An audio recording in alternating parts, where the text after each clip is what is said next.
Wawasan kebangsaan adalah cara pandang bangsa Indonesia dalam rangka mengelola kehidupan berbangsa dan bernegara yang dilandasi oleh jati diri bangsa dan kesadaran terhadap sistem nasional. Sebagai bangsa yang besar, Indonesia memiliki sejarah perjuangan yang cukup panjang. Di antaranya adalah pada tahun 1908 telah terbentuk organisasi Budi Utomo di Jakarta yang memiliki tujuan untuk memajukan pendidikan dan kebudayaan di Hindia Belanda. Selanjutnya, pada tahun yang sama beberapa mahasiswa Indonesia di Belanda mendirikan sebuah organisasi perkumpulan pelajar Indonesia yang bernama Indische Vereniging. Tujuan didirikan organisasi ini adalah untuk memajukan kepentingan bersama orang Hindia di Belanda. Di awal tahun 1925, Indische Vereniging mengubah namanya menggunakan terjemahan Melayu menjadi Perhimpunan Indonesia dengan menekankan pentingnya propaganda ke dunia internasional. Kemudian pada tahun 1926 diadakan Kongres Pemuda pertama yang melahirkan 3 klausul dasar Sumpah Pemuda, namun masih menuai banyak perdebatan perihal penggunaan bahasa Melayu sebagai bahasa persatuan.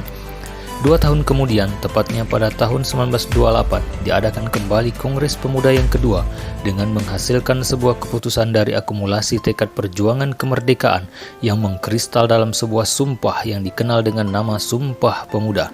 Kemudian, dalam kongres ini juga untuk pertama kalinya instrumen lagu Indonesia Raya diperdengarkan oleh Wage Rudolf Supratman.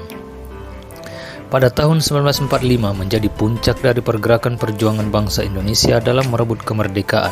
Pada tanggal 1 Maret 1945 dibentuk BPUPKI dan merumuskan 2 konsensus dasar yaitu Pancasila dan Rancangan Undang-Undang Dasar 1945. Pada tanggal 7 Agustus dibentuk Panitia Persiapan Kemerdekaan Indonesia dan pada tanggal 14 Agustus 1945 Jepang menyerah kepada sekutu yang akhirnya pada tanggal 17 Agustus 1945 Indonesia memproklamasikan kemerdekaannya. Setelah memahami sejarah kebangkitan nasional Indonesia, dipandang perlu untuk mengetahui 4 konsensus dasar dalam berbangsa dan bernegara, yaitu Pancasila, Undang-Undang Dasar 1945, Bhinneka Tunggal Ika, dan NKRI. Selanjutnya, hal penting yang perlu dipahami dalam wawasan kebangsaan ini antara lain adalah 1. Bendera, yaitu bendera merah putih. 2. Bahasa Indonesia. 3. Lambang negara, yaitu Garuda Pancasila. Dan keempat, lagu kebangsaan adalah lagu Indonesia Raya.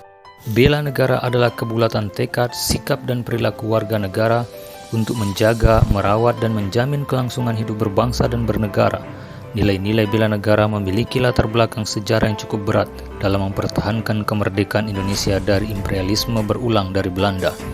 Tepatnya pada tahun 1948 terjadi agresi militer Belanda yang kedua dan mengakibatkan jatuhnya ibu kota negara Yogyakarta ke tangan Belanda. Ditangkapnya Soekarno dan Hatta. Peristiwa ini memaksa dibentuk pemerintahan darurat Republik Indonesia di Sumatera. Berdasarkan Undang-Undang Nomor 23 Tahun 2019, nilai-nilai dasar bela negara terdiri dari 5 hal yaitu: pertama, cinta tanah air. Hal ini bisa diaktualisasikan dengan cara mengabdi pada negara dan rakyat Indonesia. Kedua, sadar berbangsa dan bernegara dengan contoh aktualisasi seperti menjalankan tugas secara profesional dan tidak berpihak. Ketiga, setia pada Pancasila sebagai ideologi negara dengan cara memegang teguh ideologi Pancasila dalam berbangsa dan bernegara. Keempat, rela berkorban untuk bangsa dan negara dengan cara memberikan pelayanan secara jujur, tanggap cepat, akurat, dan santun. Kemudian yang kelima adalah kemampuan awal bela negara. Hal ini bisa tercermin dalam perilaku mengutamakan kepemimpinan yang berkualitas tinggi. Demikian deskripsi singkat mengenai pengetahuan wawasan kebangsaan dan nilai-nilai bela negara. Semoga bermanfaat. Salam sukses dan salam sehat.